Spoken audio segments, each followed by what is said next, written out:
ನಮ್ಮ ರಾಜ್ಯ ಸರ್ಕಾರ ಈ ಒಂದು ವಿಷಯಗಳಲ್ಲಿ ನಾವು 3 ವರ್ಷದ ಮುಖ್ಯಮಂತ್ರಿಗಳಿಗೆ ಹೇಳ್ತಾರೆ, ಪಾಪ ಪಾರದರ್ಶಕತೆಯಿಂದ ತೀರ್ಮಾನ ತಗೋತಾರಂತೆ ನಮ್ಮ ಮುಖ್ಯಮಂತ್ರಿಗಳು. ನಮ್ಮ ರೈತರ ಹಿತವನ್ನು ಗಮನದಲ್ಲಿಟ್ಕೊಂಡು ಎಷ್ಟು ನೀರು ಬಿಡಬೇಕು ಅಂತಕ್ಕಂಥ ಪಾರದರ್ಶಕತೆಯನ್ನ ಅಳವಡಿಸ್ಕೊತೀನಿ ಅಂತಕ್ಕಂಥ ಪಾಪ ನಿನ್ನೆನೂ ಹೇಳಿದ್ದಾರೆ. ನಾನು ಆಗಸ್ಟ್ 2ನೇ ತಾರೀಕಿನ ಸಭೆಯಲ್ಲಿ ಸರ್ಕಾರಕ್ಕೆ ಒಂದು ಎಚ್ಚರಿಕೆ ಅವತ್ತೇ ಕೊಟ್ಟೆ. ನಾನು ಇವತ್ತು ಏನು ನೀವು ಕರೆದಿದ್ದೀರಿ ಈ ಸಭೆ, ಜುಲೈ 28ನೇ ತಾರೀಕು ಯಾವೊಂದು ವಾಟರ್ ಅಥಾರಿಟಿ ಅವ್ರು ನೀರು ಬಿಡ್ಲಿಕ್ಕೆ ಹೇಳಿದ್ರು, ಅದರ ಹಿನ್ನೆಲೆಯಲ್ಲಿ ನಮ್ಮ ಸಭೆಯನ್ನು ಕರೆದಿದ್ದೀರಿ. ಈಗಾಗಲೇ ಕಳೆದ 2 ದಿವಸಗಳಿಂದ ಕಬಿನಿ ಜಲಾಶಯಕ್ಕೆ KRSಗೆ ದೊಡ್ಡ ಪ್ರಮಾಣದ ನೀರಿನ ಹರಿವೇನಿದೆ. ಇದರ ಮೇಲೆ ಈಗಾಗಲೇ ಕಬಿನಿಯಿಂದ ನೀವು ಪ್ರತಿನಿತ್ಯ 25,000 ಕ್ಯೂಸೆಕ್ಸ್ ನೀರನ್ನ ಬಿಡ್ತಾ ಇದ್ದೀರಿ. ಇಲ್ಲಿ ಇದನ್ನ ನೀವು ನೋಡ್ಕೊಂಡು ನಾವು ರಿಲೀಫ್ ಆಗಿದ್ರೆ, ಸದ್ಯ ಎಲ್ಲ ತೊಂದರೆ ಇಲ್ಲ, ನೀರು ಹರಿತಾ ಇದೆ ಅಂತ ಇದ್ರೆ, ಇದು ಬೀಸೋದೊಣ್ಣೆ ತಪ್ಪಿಸ್ಕೊಂಡಿದ್ದೀರಿ ಅಷ್ಟೇ. ಇದೇ ಪದ ಯೂಸ್ ಮಾಡಿದ್ದೀನಿ ಸಭೆನಲ್ಲಿ. ಬೀಸೋದೊಣ್ಣೆಯನ್ನ ತಪ್ಪಿಸ್ಕೊಂಡಿದೀವಿ ಅಂತ ಹೇಳಿ ಮೈ ಮರಿಬೇಡಿ ಅಂತ ಹೇಳಿದೆ. ಮುಂದಿನ ಆಗಸ್ಟ್ ನಂತರ ಮತ್ತೆ ಪುನಃ ನೀರು ಬಿಡಬೇಕಲ್ಲ ನಾವು. ವಾಟರ್ ಶೇರಿಂಗ್ ಏನಿದೆ ಅದರ ಹಿನ್ನೆಲೆಯಲ್ಲಿ ಈಗ ನೀರು ಒಳ ಹರಿವಿದೆ ಅಂತ ಹೇಳಿ ಇದೇ ರೀತಿ ಮಳೆ ಸಂಪೂರ್ಣವಾಗಿ ಬಂದು ಜಲಾಶಯಗಳು ತುಂಬುತ್ತೆ ಅಂತಕ್ಕಂಥದ್ದು ನಾವು ಆಶಾಭಾವನೆ ಇಟ್ಕೊಳ್ಳೋಣ, ದೇವರು ಪ್ರಾರ್ಥನೆ ಮಾಡೋಣ.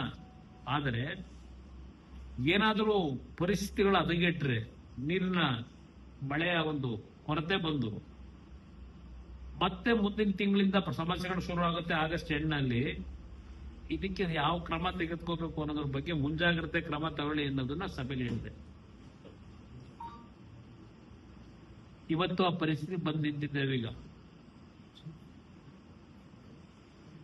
ತಮಿಳುನಾಡಿನವರು ತೆಗೆದುಕೊಳ್ತಕ್ಕಂಥ ಅವರ ಒಂದು ಗಾಂಭೀರ್ಯತೆ, ಅಲ್ಲಿಯ ಸರ್ಕಾರಗಳು ಈಗ ನೀವು ನೀರು ಬಿಟ್ರು 3,500 ಕ್ಯೂಸೆಕ್ಸ್ ನೀರು ಬಿಟ್ರು, ಅವ್ರು ಕೇಳಿದ್ರು ನೀವು 25,000 ಕ್ಯೂಸೆಕ್ಸ್ ಬಿಟ್ರಿ 3,500ಕ್ಕೆ, ಆದ್ರೂ ಸಹ ಅವರು ಸುಪ್ರೀಂ ಕೋರ್ಟ್ ಮುಂದೆ ಹೋಗಿ ಅರ್ಜಿ ಹಾಕ್ತಾರೆ ಡೈರೆಕ್ಷನ್ ಕೊಡಿ ಅಂತ ಹೇಳಿ. ನೀವು ಎಷ್ಟು ಮಟ್ಟಿಗೆ ಸ್ಪೀಡ್ ಇದ್ದೀರಿ? ಬರ್ಲಿ ಅದು ಆಮೇಲೆ ನೋಡೋಣ ಅನ್ನೋ ರೀತಿನಲ್ಲಿ ನಿಮ್ಮಲ್ಲಿ ಒಂದು ರೀತಿ ಉಡಾಫೆ ಇದೆ. ಇಲ್ಲಿ ನಾನು ಮುಖ್ಯಮಂತ್ರಿಗಳಿಗೆ ಕೇಳ್ತೀನಿ, ಈ ಜುಲೈ 15ರಿಂದ ಆಗಸ್ಟ್ 10ನೇ ತಾರೀಕು ಅಂದ್ರೆ ಒಂದು 25 ದಿನದಲ್ಲಿ ಎಷ್ಟು ಬಾರಿ ನೀವು ಡೆಲ್ಲಿಗೆ ಬಂದ್ರಿ? ಬಹುಶಃ ನಿಮ್ಮ ಹತ್ರ ನನಗಿಂತ ಜಾಸ್ತಿ ಮಾಹಿತಿ ಇರಬಹುದು ಎಷ್ಟು ಬಾರಿ ಬಂದವರು ಇಲ್ಲಿ ನಮ್ಮ ಡೆಲ್ಲಿ ಸ್ನೇಹಿತರುಗಳಿಗೆ. ಜುಲೈ 15ಕ್ಕೆ ಒಂದು ಬಾರಿ ಡೆಲ್ಲಿಗೆ ಬಂದರು, ಜುಲೈ 21ಕ್ಕೆ ಡೆಲ್ಲಿಗೆ ಬಂದರು, ಜುಲೈ 27ಕ್ಕೆ ಡೆಲ್ಲಿಗೆ ಬಂದರು, ಆಗಸ್ಟ್ 9ಕ್ಕೆ ಡೆಲ್ಲಿಗೆ ಬಂದರು. ನೀವು ಬಂದು ಮಾಡಿದ ಕೆಲಸ ಏನು? ಏನಾದರೂ ಕಾವೇರಿಯ ನೀರಿನ ಹಂಚಿಕೆ ಏನು ಮಾಡಬೇಕಾಗಿದೆ ಈಗ ಈ ವರ್ಷದ ಮಳೆ ಕೊರತೆನಲ್ಲಿ, ಇದಕ್ಕೆ ಏನೇನು ಕ್ರಮ ತೆಗೆದುಕೋಬೇಕಾಗಿದೆ ಅಂತೇಳಿ ಏನಾದರೂ ಒಂದು ದಿನ ನಿಮ್ಮ ವಕೀಲರುಗಳ ಜೊತೆ ಚರ್ಚೆ ಮಾಡಿದಾರ? ಇಲ್ಲಿ ಬಂದು ನೀವು ಬಂದು ಅವ್ರ್ಯಾರು ಕೇರಳದ ಲೀಡರ್ ವೇಣುಗೋಪಾಲ್, ಕರ್ನಾಟಕಕ್ಕೂ ಆ ವೇಣುಗೋಪಾಲ್ಗೂ ಸಂಬಂಧ ಯಾಕೆ ಇಟ್ಕೊಂಡಿದ್ದೀರಿ ಗೊತ್ತಿಲ್ಲ ನನಗೆ. ಇಲ್ಲೆಲ್ಲೋ ಸುರ್ಜೇವಾಲ್, ಅದೆಂತ ಸುರ್ಜೇವಾಲ್, ರಣದೀಪ್ ಸಿಂಗ್ ಸುರ್ಜೇವಾಲ್, ನೀವು ಅವ್ರ ಮನೆ ಕಾಂಪೌಂಡ್ ಕಾಯಕಿಲ್ ಬರ್ತೀರಿ, ಇಲ್ಲಿ ಅವ್ರ ಮನೆ ಗೇಟ್ ತಟ್ಟಕ್ ಬರ್ತೀರಿ, ಇಲ್ಲಿ ಬಾಗಿಲು ತಟ್ಟಕ್ಕೆ. ಇನ್ನೊಂದ್ ಕಡೆ ನಮ್ಮ ರಾಜ್ಯದವರೇ ಮಲ್ಲಿಕಾರ್ಜುನ್ ಖರ್ಗೆ ಅವರು ರಾಷ್ಟ್ರೀಯ ಅಧ್ಯಕ್ಷರು, ಅಲ್ಲ ಅವೆರಡು ಕಡೆ ಬಾಗಿಲೇನಾದ್ರು ಬೇಗ ತೆಗಿಲಿಲ್ಲ ಅಂತ ಇಲ್ಲಿ ಬರ್ತೀರಿ ಮಲ್ಲಿಕಾರ್ಜುನ್ ಖರ್ಗೆ ಅವ್ರ ಮನೆ ಮುಂದೆ. ಅವರು ಕಾರ್ಯಕ್ಕೆ ನಿಮ್ಮನ್ನು ಕಳಿಸ್ತಾರೆ.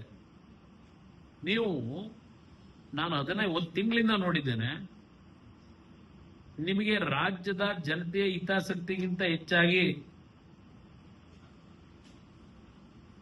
ನಿಮ್ಮ ಕುರ್ಚಿ ಉಳಿಸ್ಕೊಳ್ಳಿಕ್ಕೆ ನಿಮ್ಮ ಮಂತ್ರಿಮಂಡಲ ರಚನೆ,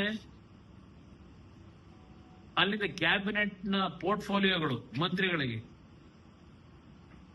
ಈಗ ಬಂತು ಆಗ ಬಂತು, ಈಗ ಬಂತು ಆಗ ಬಂತು, ದಿನ 1-2 ದಿವಸ ನೋಡ್ತಾನೆ ಇದೀವಿ. ಇದಕ್ಕೆ ಇವ್ರ ಮನೆ ಬಾಗಿಲು ತಟ್ಟಕ್ ಬಂತೀರಿ ಇಲ್ಲಿ. ನಿಮ್ಮ ಪರಿಸ್ಥಿತಿ ಎಲ್ಲಿಟ್ಕೊಂಡಿದ್ದೀರಿ? ಇನ್ನ ಇದು ಒಂದು ಭಾಗ. ಅಲ್ಲಿ ಕರ್ನಾಟಕದಲ್ಲಿದ್ರೆ ಅಲ್ಲಿ ಯಾವುದೋ ಬಿಡದಿನಲ್ಲಿ ಇಂಟಿಗ್ರೇಟೆಡ್ ಟೌನ್ಶಿಪ್ ಇಂಟರ್ನ್ಯಾಷನಲ್ ಸ್ಟ್ಯಾಂಡರ್ಡ್ ಅದು. ದಿನ ಪೇಪರ್ ಅಡ್ವರ್ಟೈಸ್ಮೆಂಟ್, ಟಿವಿ ಅಡ್ವರ್ಟೈಸ್ಮೆಂಟ್, ಅದೇನೋ ಆ ಟಿವಿ ಯಾವಾಗ ಒಂದೊಂದು ಅರ್ಧ ಗಂಟೆಗೂ ಶೋ ನೋಡಿನ ಜನತೆಗೆ. ಅದೇಂತ ಉತ್ತಮವಾದಂತ ರಸ್ತೆ, ಕ್ರೀಡಾಂಗಣ, ಉದ್ಯಾನವನ, ಉದ್ಯೋಗ ಯುವಕರಿಗೆ ಯಾವಾಗ ಕೊಡ್ತೀರಪ್ಪ ಇವೆಲ್ಲ? ಇದಕ್ಕೆ ನಿಮಗೆ ಟೈಮ್ ಇದೆ. ಈ ಅಡ್ವರ್ಟೈಸ್ಮೆಂಟ್ ಕೊಟ್ಕೊಂಡು ದಿನ ಕೂತ್ಕೊಳ್ಳೋದಕ್ಕೆ ಟಿವಿ ಮುಂದೆ ಅದೆಷ್ಟು ಕೋಟಿ ಖರ್ಚು ಮಾಡ್ತಿರೋ. ಈಗ ಅದೆಂತದ್ದು, ಈಗ 1000 ಕೋಟಿ ಯಾರ ಅಪ್ಪನ ಮನೆದ್ರಿ ದುಡ್ಡು? 1000 ಕೋಟಿ 6000 ಗ್ರಾಮೀಣ ಪ್ರದೇಶದಲ್ಲಿ ಭಾರತ್ ಜೋಡೋ ಸಂಘವಂತೆ, 4000 ಅರ್ಬನ್ ಏರಿಯಾದಲ್ಲಿ ಭಾರತ್ ಜೋಡೋ ಸಂಘ. 10,000 ಸಂಘಕ್ಕೆ ಒಂದೊಂದು ಸಂಘಕ್ಕೆ 10 ಲಕ್ಷ ರೂಪಾಯಿ. ಏನಾದ್ರು ಅರ್ಥ ಇದೆಯಾ? ಈ ಕೆಲಸ ಮಾಡ್ಕೊಂಡು ಕೂತಿದ್ದೀರಿ.